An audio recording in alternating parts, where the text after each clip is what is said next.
We got some news to get into today, boys. It's a big week this week. We're talking all kinds of things dropping. 12.0.7, big reset day. We'll talk about that. Also, current statistics, how everything's lining up in terms of tanks and healers, and why this season of Midnight has been a record breaker in terms of numbers. Lots of stuff to get into. Let's just dive straight in.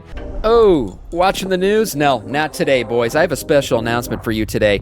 G Fuel is running a special campaign. That's right. Use code Samiccus at checkout for your G Fuel today, and you will now get 40% off. This will last until June 18th. A special event running from G Fuel here, making code Samiccus worth more than it's ever been.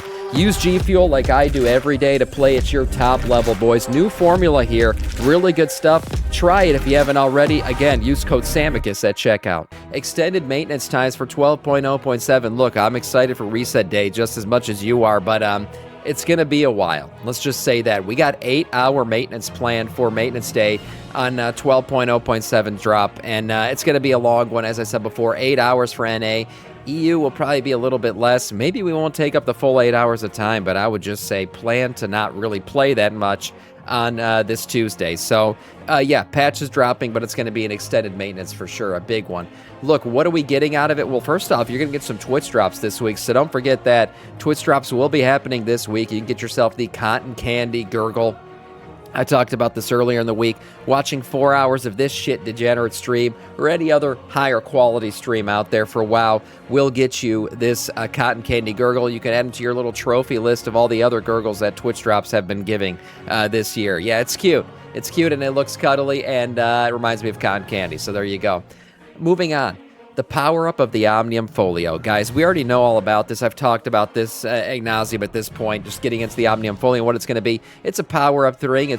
It's 5 weeks of time-gated content, basically, to power this thing fully up. One thing I do want to remind people is that this is an expansion-wide power-up, okay? This thing is lasting beyond just this patch. It's supposed to last the rest of the expansion. One nice thing about it is the current content isn't really built for this thing, right? It's going to be a pretty hard nerf on all of the current content as it stands right now, which means raiding is going to be easier. All the current Mythic Plus dungeons are going to be easier.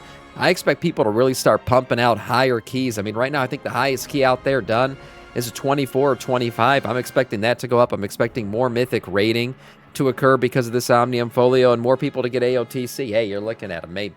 So plenty of stuff to be had out of this Omnium Folio.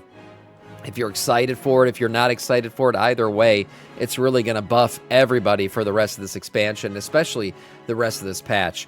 The new Sporefall raid, we know we're also getting that with this patch release, and that means people's gear, not only are we getting the Omnium Folio, but people's gear are going to move up because all of the gear dropping, I've talked about this too, is Spore Fuse, which means it's 9 item levels higher than any current gear that we're getting out of any of the other raids. 9 levels higher across the board. We're talking for LFR, normal, heroic, or mythic. Any gear that you're used to currently getting, this is 9 item levels higher. Basically giving you Ascendant Void Core item level in any of the slots outside of what is currently just trinkets and weapons. So people are going to be buffed out the ass for this too. This raid is going to drop a ton of gear. There's also some really cool cantrip items, right? So really nice rings, necklaces, and trinkets. There's going to be a bunch of best in slot gear dropping out of this raid. So while it's a new raid and it's only a single boss, I think this good thing's going to be on auto farm for a lot of people because there's going to be plenty of gear to be had, not only for the simple fact that there's upgrades to be had from item levels, but there's also going to be upgrades in terms of biz gear because a lot of these items are cantrip, as I said before, so they have special abilities attached to them. Sam might even pump an 11 key. Hey, you never know. I might feel dangerous. That's right. Of course, there's going to be some decor horror items to be had. If you want a little sporey boy in your house, you can get that. Some mushroom toys and things related to that. A cool hearthstone as well if you want it. A shroom cap for all those mushroom heads out there, that's right. And then a little luminous spore glider, a nice little mount for anybody who wants. This is also obtained from Rotmeyer through a special twist. Instead of being a drop rate item, this glowing glider is obtained by a combination of 4 delicious spore snacks.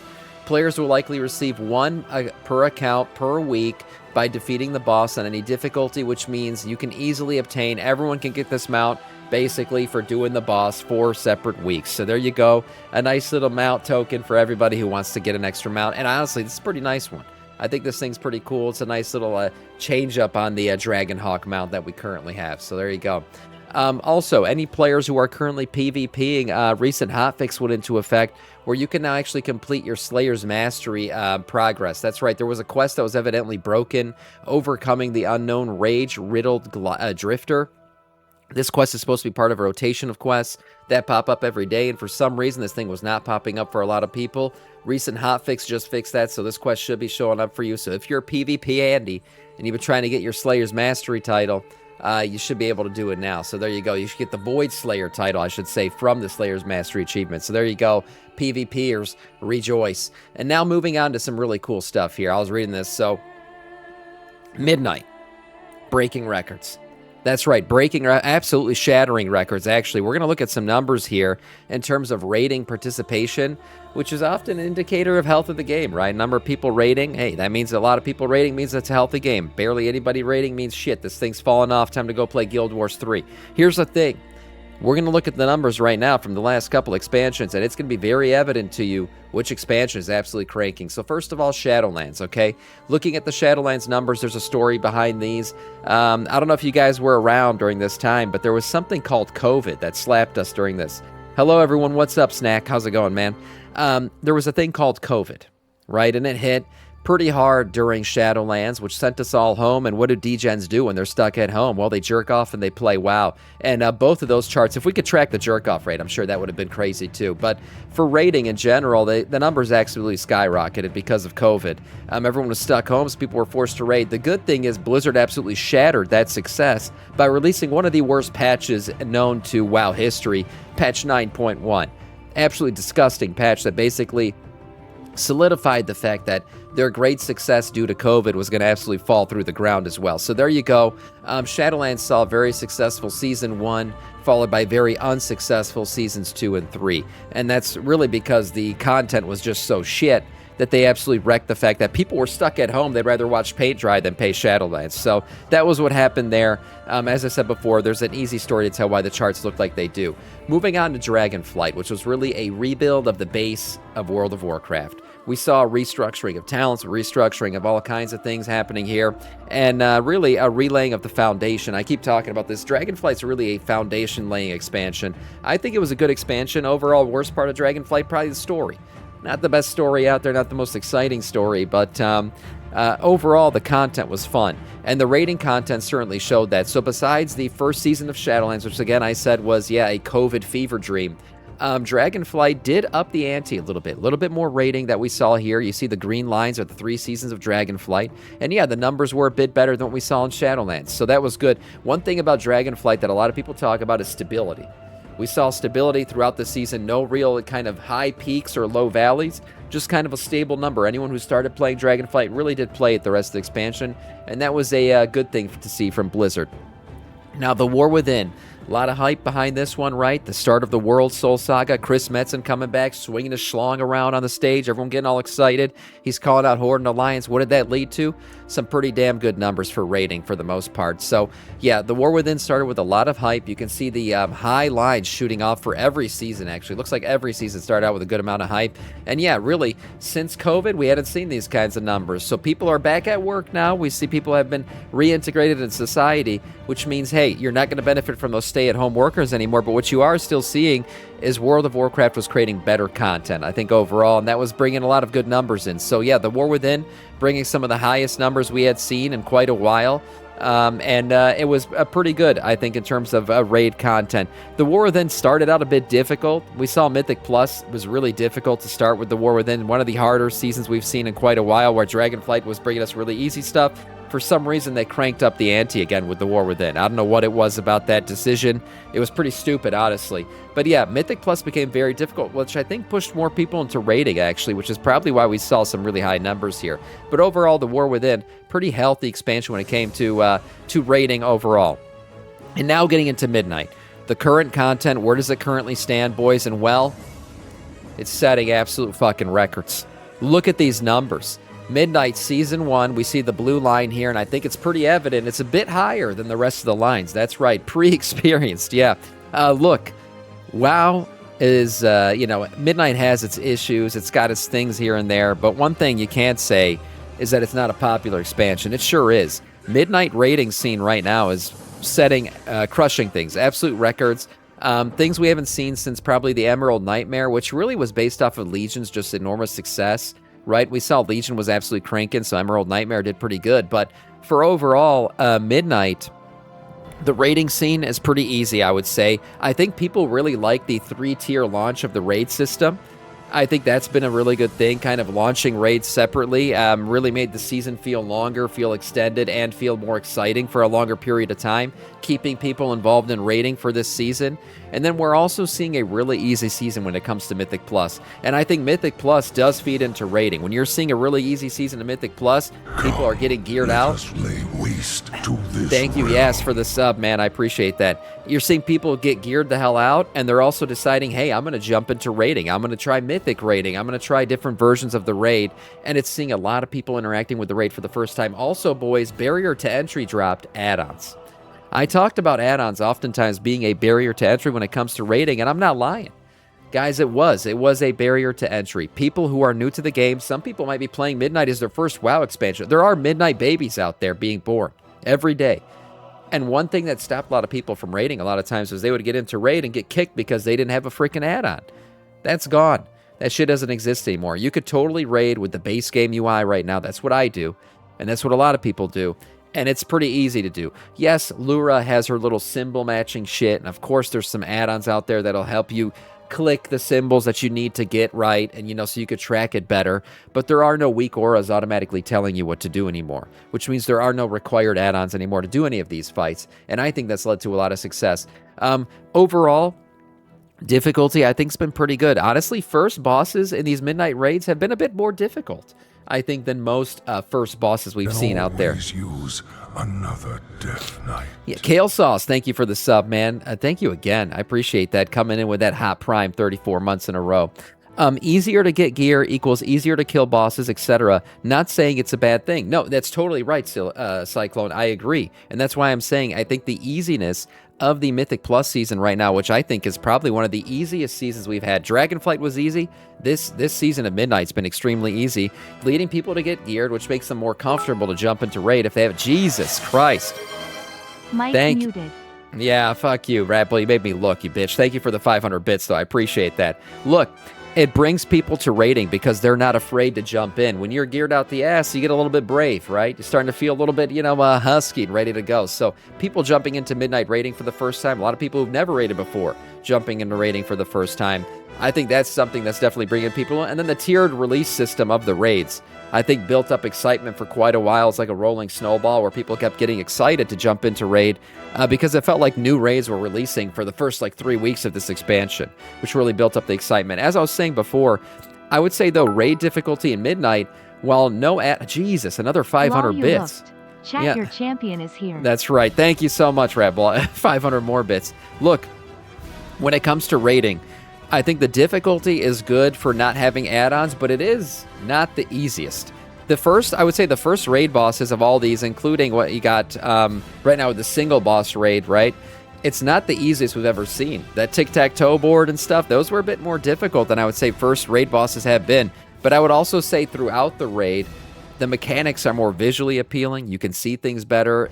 Overall, the mechanics are more doable without add-ons. I think Blizzard really did hit a good spot here. They hit a good sweet spot, I should say, with this raid difficulty. It's not so hard that it brushes people away, but it's difficult enough that there's something still to strive for in these seasons. And I think that's built up a lot of goodwill, I should say, with the player base. Looking overall, the difference between Mythic raiding and heroic rating, right, kind of determines barriers to entry. Again, Mythic rating, I think, has less barriers to entry right now than it ever has had, and now we're seeing with the next Rotmeyer raid that's coming out in 12.0.7, Flex Mythic rating coming in, so that whole requirement for 20 people is even going away. Look at the drop-off change, guys, between what heroic raid and Mythic raid sees. This is the number that you really want to pay attention to, this third column here. Look at the drop-off in Midnight Season 1. A 17% drop-off between the number of people doing heroic raid versus Mythic raid. Now look at these other seasons. 20%, 53%, 52, 82, 81, 42, 52. Massive drop-offs. 50+% of the player base who are doing heroic never touch Mythic. Whereas right now in this current expansion, only 17%. That's crazy. That just shows, again, barriers to entry dropping down. I think if Blizzard would just do one more thing, just hear me out, Blizzard, one more thing, that's all you have to do. Get rid of that damn Mythic lockout after the seasonal races and everything are over, and you will see, I think, Mythic rating drop to like a 5% difference between Heroic raid and Mythic raid. What happened during Dragonflight? Mythic raid was freaking crazy hard, I think. I think Mythic raid was crazy hard, especially in the second season and third season. So people just were not doing it. We're just not going for it. Yeah, Mythic raiding and Dragonflight, I got extremely difficult. Thank you for the 100 bits, Doc. I appreciate that. Look, at the end of the day, and thank you for kicking up that hype train even higher. At the end of the day, no matter how you slice it, no matter how you look at it, Midnight raiding is the best in terms of player numbers that we've seen in a long, long time since Legion. And it's because of a lot of the work Blizzard put in. Honestly, it's a lot of things they're doing right now, I think, with the player base, and a lot of things they're doing right with the raid difficulty and everything. So it's bringing kind of the fruits of their labor is what we're seeing here. And I think overall, the ratings seen has been really nice, and I hope it continues to be that way. We'll see how Sporefall looks going forward. But right now, Midnight's in a great place. You know who else is in a great place? Tanks and healers. Decent spot right now. Let's look overall at the rating numbers, or Mythic Plus numbers and raid numbers for healing right now and tanking. So Mythic Plus right now, what are the current tanking rankings? Well, no surprise here. Guardians number 1, Brewmaster number 2, Blood Death Knight number 3, Vengeance Demon Hunter number 4, Paladin number 5, and then Prot Warrior number 6. Now, one thing you'll see, though, is here your bottom 4 are all kind of near each other. Brewmaster takes a bump up, and then Guardian takes another big bump up here. So the balance is pretty good, mid to low, but then the top guys they're the top guys for a reason. They're pumping pretty hard. Swirly Poo gifting us from a sub from Conicia. Thank you so much, Conicia, for that gifted sub to Swirly Poo. I appreciate that a lot. Healers, all percentiles. Let's look at healers right now. Mistweaver Monk, again, we're looking right now. This is rating numbers here, or I should say Mythic Plus numbers. Right now, Mythic Plus, Mistweaver Monk, pumping absolutely crazy numbers. Resto Shaman also doing really good. Disc Priest just behind him, Holy Paladin, and then we see Holy Priest, Preservation Invoker, and Restoration Druid. If you remember, there was a time when Resto Druid was the absolute best, so they've fallen off quite a bit. Again, the numbers aren't too big of a separation here, so, I mean, who's joking? I mean, you just bring whatever healer queues up, because beggars can't be choosers. There's just not enough healers in this game right now to really pick and parse out between which healer you actually want. Now, when it comes to rating, Disc Priest pumping harder than ever, it looks like. I didn't realize Disc Priest had passed Mistweaver Monk. Ratbull gifting a sub to Jeff. Well, thank you so much, guys. Damn, you really pumping up that hype train today. Thank you so much. I appreciate that, Rat. You the man. Tank DPS also looking good for Prot Warrior. Overall, we're looking at rating. Prot Warrior's doing really good stuff. Hey, you're no longer going to have that shield tax, so that's a nice one. Guardians Druid's just behind them. Ratbull, another gifted sub. What is going on, guys? Thank you so much. I appreciate that, too. You guys are awesome this morning. Guardian Druid just behind them. Blood Decay. My God. What is going on? Chronic, thank you for the 5 gifted subs. Shit. I mean, you guys are about to, like, hit my monthly quote on subs in one freaking morning. Wow, thank you. I appreciate it. As we continue to try to go through these here, what is it? We got tanking DPS. You guys got me at loss for words right now. Prot Warrior doing really good numbers here. Guardian Druid behind them. Blood DK, Brewmaster Monk, Prot Paladin, and then Vengeance Demon Hunter. That's your current order of tank DPS right now when it comes to rating.